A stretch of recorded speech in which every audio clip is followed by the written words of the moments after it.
May mga bagay na kapag itinago mo sa iyong sarili, nagiging sandata ito para sa iyong kapayapaan at tagumpay.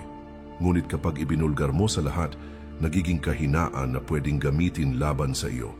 Kaibigan, isipin mo ito, sa mundong puno ng ingay, tsismis at paghusga, ang marunong manahimik ay siyang tunay na nagtataglay ng lakas.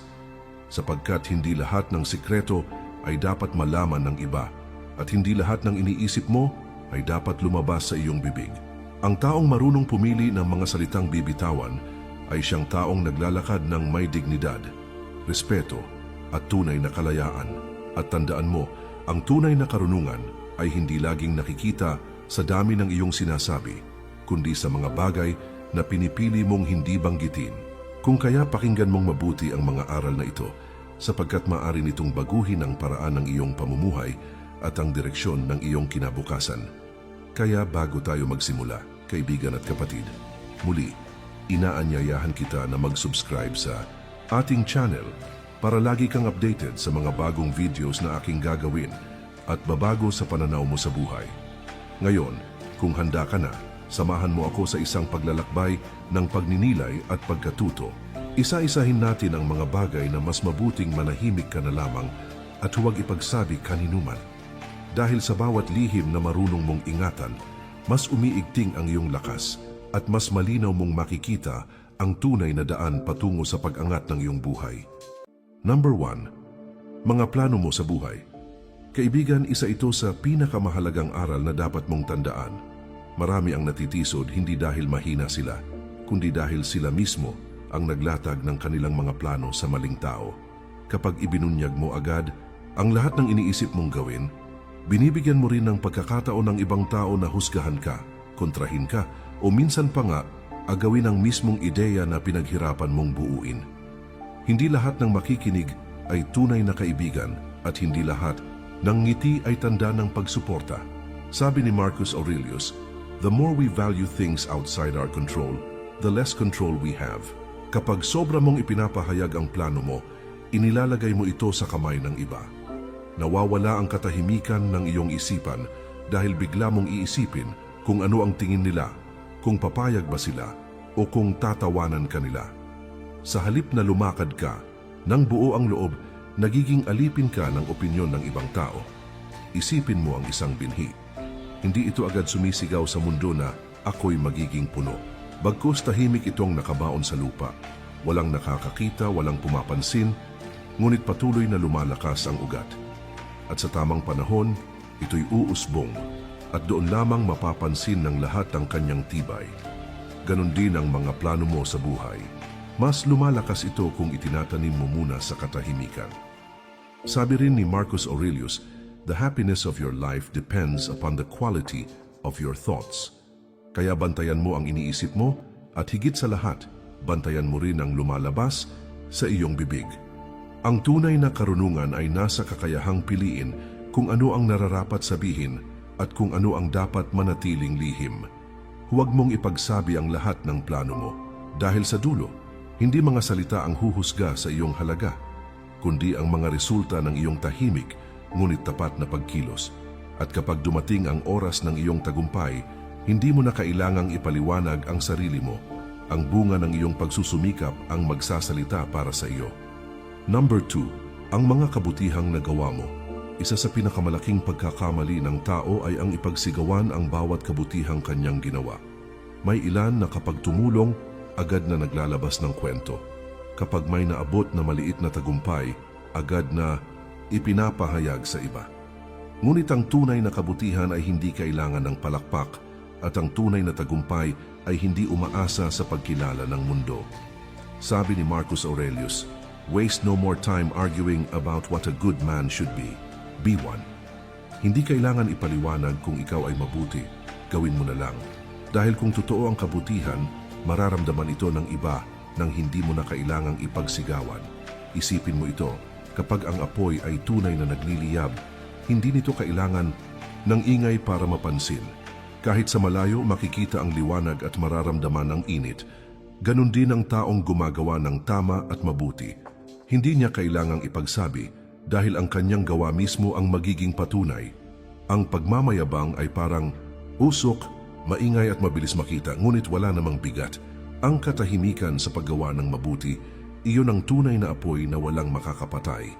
Sabi rin ni Marcus Aurelius, "The best revenge is not to be like your enemy." Kung gagawa ka ng kabutihan, gawin mo ito dahil tama, hindi dahil may nais kang patunayan.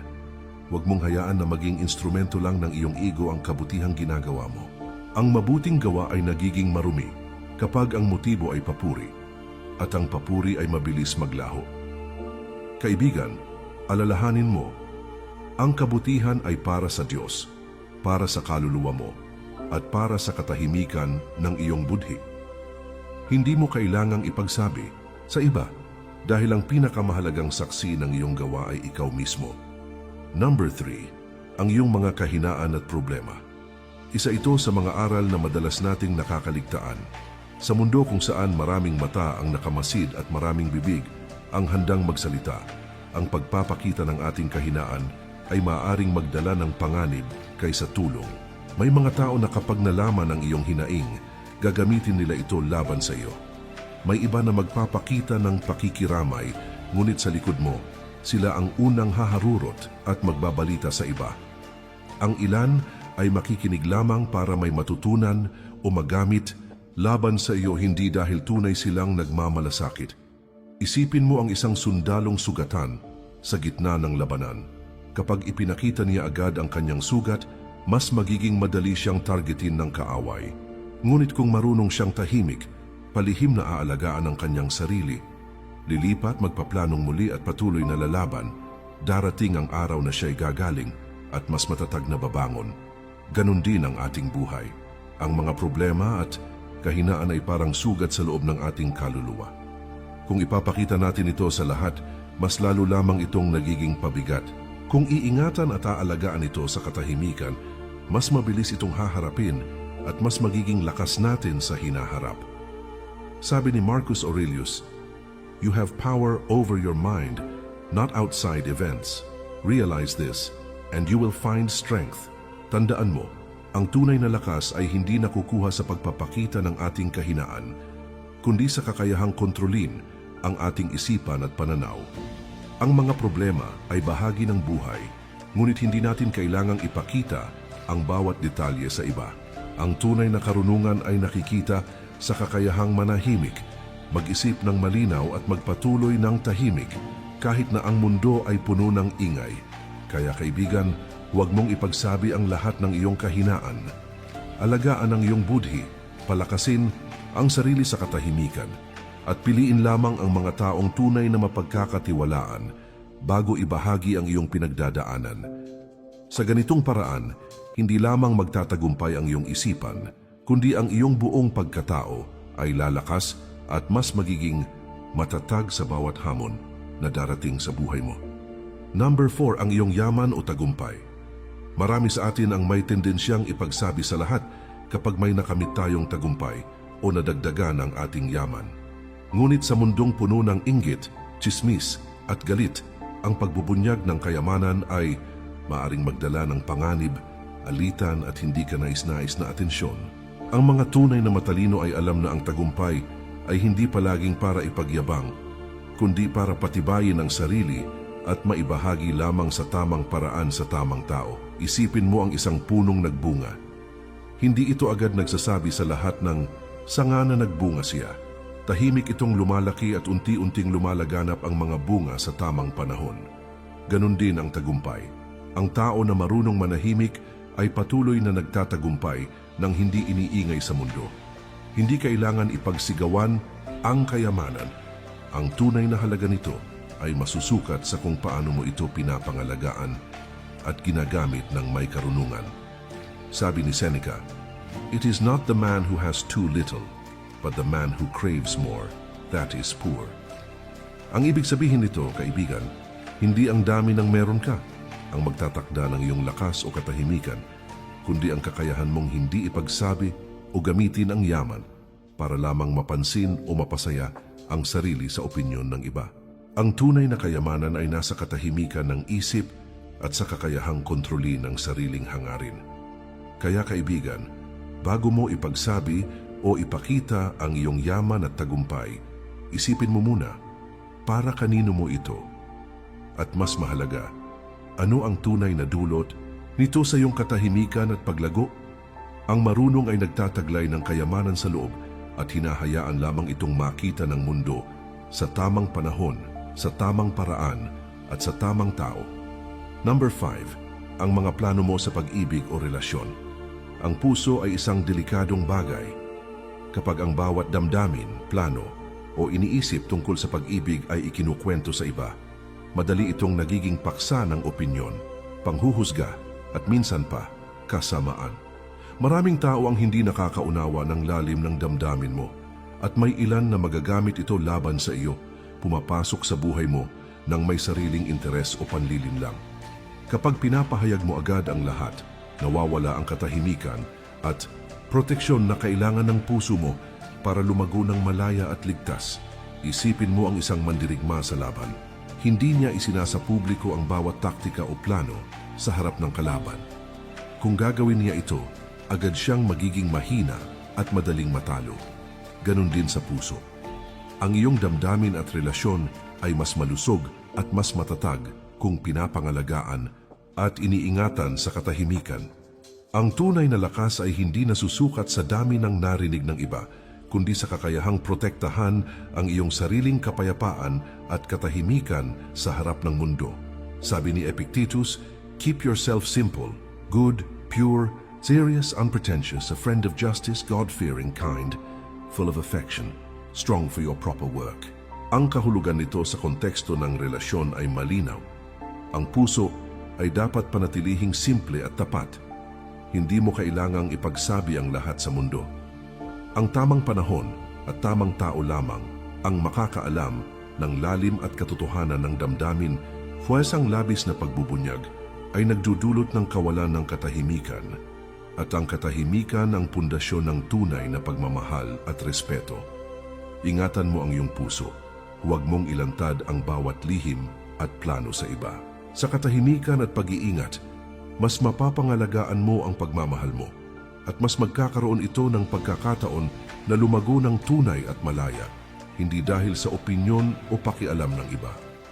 Ang mga tamang bagay ay hindi ipinapakita sa lahat, kundi pinananatiling sagrado para sa mga nararapat na makakaalam. At sa oras na iyon, ang totoong halaga ng damdamin ay lalabas ng may tibay at dignidad. Number 6, ang iyong galit o sama ng loob. Matapos nating pag-usapan ang puso at relasyon, mahalagang maintindihan na ang galit at sama ng loob ay isa ring delikadong bagay na dapat bantayan. Kapag agad mong inilalabas ang bawat sama ng loob o reklamo sa iba, nagiging pabigat ito hindi lang sa iyo, kundi nagiging pagkakataon din para manipulahin o saktan ka ng ibang tao. Ang mundo ay puno ng inggit at kasamaan. Ang salitang nagmumula sa galit ay maaaring gumising sa matagal ng tensyon o maging dahilan ng hindi inaasahang alitan. Isipin mo ang apoy. Kapag hindi mo ito pinapangalagaan, mabilis itong kumalat at sumunog sa lahat ng paligid. Ngunit kapag iningatan mo ito sa tamang paraan, ginagamit ito para magbigay liwanag at init sa tamang oras. Ganon din ang galit. Ang kontroladong galit, ang galit na pinipili mong iproseso sa katahimikan, ay nagiging lakas na nagtutulak sa iyo na kumilos ng tama, hindi sa pilitan o pabigla-bigla. Sabi ni Seneca, ang galit ay parang apoy na sumisira sa sarili bago masira ang iba. Kapag sinamantala mo ang galit sa tamang paraan, sa katahimikan, nagiging inspirasyon ito para pag-isipan ang mga hakbang na gagawin mo. Kapag agad mo itong ikinukuwento o ipinapakita sa lahat, nawawala ang kapangyarihan mo sa iyong sariling damdamin. Huwag mong ipagsabi ang bawat sama ng loob mo. Sa halip, intindihin ito, aralin kung bakit ito naroroon at hayaan itong gabayan ka sa tamang desisyon. Ang mga salita na lumalabas sa galit ay maaaring masaktan ng iba at sirain ang kapayapaan mo. Sa katahimikan, ang galit ay nagiging guro, hindi kaaway, nagiging instrumento ng pag-unlad, hindi pagkawasak. Sa ganitong paraan, matututo kang mamuhay ng may dignidad at kontrol sa sarili at bawat hakbang mo ay mas malinis at mas matatag. Number 7, ang iyong takot at insecurities. May mga bagay sa ating isipan na mas mainam na itago. Kapag ipinapahayag mo lahat ng iyong takot at insecurities sa iba, binibigyan mo rin sila ng kapangyarihan na impluwensyahan ka o manipulahin. Hindi lahat ng nakikinig ay tunay na makakaunawa at may ilan na magagamit ang kahinaan mo upang kontrolin o pigilan ka sa iyong landas. Ang katatagan ng isip ay nagsisimula sa kakayahang itago ang iyong mga takot sa tamang lugar, sa sarili mong isipan at sa mga taong tunay na mapagkakatiwalaan. Isipin mo ang isang mandirigma bago sumabak sa laban. Hindi niya ipinapakita ang takot sa kanyang mga kaaway dahil ang galit, takot o duda na ipinapakita sa maling tao ay nagiging kahinaan. Ganon din tayo. Ang ating takot ay dapat pinapangalagaan, inaaral at ginagamit bilang gabay para lumakas, hindi para ipakita sa lahat na mahina tayo. Sabi ni Epictetus, "It is not what happens to you but how you react to it that matters." Ang kahulugan nito ay malinaw. Hindi ang takot mismo ang nagtatakda ng ating kahinaan, kundi ang ating reaksyon at kung paano natin hinahayaan itong kontrolin ang ating buhay. Ang pagpili na huwag ipagsabi ang lahat ng iyong takot ay nagpapalakas sa iyong loob, nagbibigay daan sa malinaw na pag-iisip at pinananatili ang katahimikan ng iyong damdamin. Huwag mong ipagsabi ang bawat takot o insecurities mo. Hayaan mong maging gabay ang mga ito sa tamang paraan. Palakasin ka sa katahimikan at magbigay ng direksyon sa tamang landas. Ang tunay na lakas ay hindi nakikita sa dami ng nalalaman ng iba tungkol sa iyo, kundi sa kakayahan mong pamahalaan at kontrolin ang sarili mo sa gitna ng takot at duda. Number 8. Ang iyong mga opinyon o paniniwala sa lahat ng tao. Madalas nating iniisip na ang ating opinyon ay mahalaga at dapat marinig ng lahat. Ngunit sa realidad, hindi lahat ay handang makinig ng maayos. Kapag ipinapahayag mo ang bawat paniniwala sa lahat ng oras, nagiging dahilan ito ng hindi pagkakaunawaan, alitan at minsan ay pagkawala ng respeto sa iyong sarili. Ang tunay na karunungan ay hindi palaging nakikita sa dami ng sinasabi mo, kundi sa kakayahan mong piliin kung kailan, paano, at kanino mo ito ipapahayag. Isipin mo ang isang ilaw sa gabi. Hindi ito sumisigaw sa madla na nandyan siya. Tahimik itong nagliliwanag at nagbibigay liwanag sa mga tamang tao sa tamang oras. Ganon din ang iyong opinyon. Ang pagpili ng katahimikan sa ilang pagkakataon ay nagpapakita ng tunay na pag-iingat at disiplina sa isip. Ang mga salita ay maaaring maging matalim at masaktan, kaya mas mainam na gamitin lamang ito kung may saysay at tunay na makakatulong. Sabi ni Marcus Aurelius, "Be tolerant with others and strict with yourself." Ang kahulugan nito, bago mo ipagsabi ang lahat ng iniisip mo, maging disiplinado sa sarili. Suriin kung ito ba ay makakatulong o magdudulot lamang ng gulo. Ang kontrol sa sariling pananalita ay tanda ng lakas ng isip at pagmumuni-muni. At sa katahimikan ng iyong opinyon, matututunan mong pumili ng tamang oras at tamang tao. Huwag mong ipagsabi lahat ng iniisip mo o paniniwala sa lahat. Sa halip, piliin ang katahimikan at tamang oras. Ang tunay na lakas ay nakikita sa kakayahan mong pamahalaan ang iyong salita at pananalita at sa paraan ng pagpapakita ng respeto sa iba at sa sarili mo. Ang mga opinyon na pinipili mong itago ay nagbibigay ang kapangyarihan sa iyo at ang kapangyarihang iyon ang magdadala sa iyo sa mas malinaw at maayos na landas sa buhay. Number 9. Ang iyong mga pinagtagumpayan o nagawa sa buhay. Marami ang nagkakamali na iniisip na kapag ipinagsasabi nila ang kanilang tagumpay, mas kikilala ang kanilang halaga. Ngunit sa katotohanan, ang pagpapahayag ng bawat nagawa o naabot ay kadalasan nagdudulot ng inggit, kompetisyon at hindi kailangang atensyon. Ang tunay na tagumpay ay hindi nasusukat sa dami ng nakakaalam, kundi sa epekto at kalidad ng ginawa mo. Ang taong marunong ay tahimik na kumikilos at hinahayaan ang resulta ng kanyang mga gawa ang magsalita. Isipin mo ang isang ilog na tahimik na dumadaloy. Hindi ito sumisigaw na ito'y nagdadala ng buhay, ngunit dumarating sa tamang lugar at nagbibigay ng biyaya sa lahat ng nangangailangan. Ganon din ang tagumpay. Ang katahimikan at pagpipigil sa pagbibida ng nagawa mo ay nagtataguyod ng tunay na dignidad, respeto at panatag na kalooban. Ang pagpapakita ng lahat ng nagawa mo sa maling tao ay parang pagbubukas ng pintuan sa inggit, kritisismo at minsan pang pagnanasa na nakakasira sa kapayapaan mo. Sabi ni Seneca, "It is not the man who has too little, but the man who craves more that is poor." Ang kahulugan nito, hindi ang dami ng iyong nagawa o naabot ang tunay na sukatan ng yaman o tagumpay, kundi ang kakayahan mong manatiling kontento at tahimik sa iyong mga nagawa. Ang mga bagay na pinipiling itago ay hindi nagpapahina, kundi nagpapalakas sa iyong katahimikan at sa iyong kakayahang magpatuloy sa mas matibay at maayos na paraan. Huwag mong ipagsabi lahat ng iyong tagumpay o nagawa. Panatilihin itong lihim sa ilang pagkakataon at hayaang ang resulta at epekto ng iyong mga ginawa ang magsalita para sa iyo. Sa katahimikan, mas lumalakas ang iyong karakter, mas malinaw ang iyong landas, at mas tataas ang dignidad mo sa sariling mata at sa mata ng iba. Number 10, ang iyong mga plano para sa hinaharap o ambisyon. Maraming tao ang naiisip na kapag ibinahagi nila ang kanilang mga ambisyon, mas magkakaroon sila ng suporta. Ngunit sa katotohanan, ang pagbubunyag ng lahat ng iyong plano ay nagbubukas ng pinto sa inggit, panghuhusga, at minsan panlilinlang.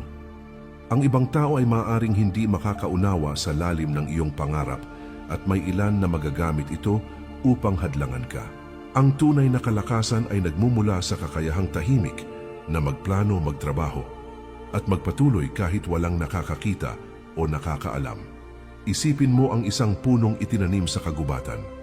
Hindi ito agad sumisigaw ng plano nito, ngunit sa paglipas ng panahon unti-unti itong tumataas, matatag at malakas.